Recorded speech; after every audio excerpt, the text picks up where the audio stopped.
श्री स्वामी समर्थ मंडळी. तर इथं सकाळचा टिफिन झालेला होता दक्षचा. तर टिफिनमध्ये मी आज भेंडीची भाजी केली होती आणि परीला बरं नाही म्हणून ती घरीच होती. तर तिला आता मी इथं नाश्ता देऊन देते, कारण की तिला औषधी पण द्यायची आहे.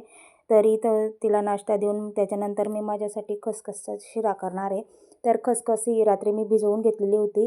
तर मिक्सरच्या भांड्यामध्ये मी खोबरं, काजू, बदाम टाकून घेतलेले आहेत आणि त्याला मिक्सरला बारीक करून घ्यायचे आहे. त्याच्यानंतर कढईमध्ये तूप टाकून घ्यायचं आहे आपल्या आवडीनुसार आणि त्याच्यात हे मिक्सरला फिरवलेलं टाकून द्यायचं आहे.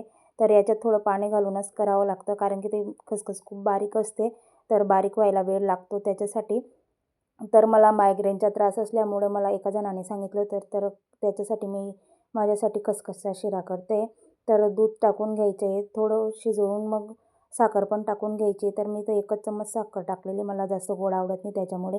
तर आपल्या इथं खसखसचा शिरा तयार झालेला आहे. त्याच्यानंतर मी परीला औषध देऊन दिलं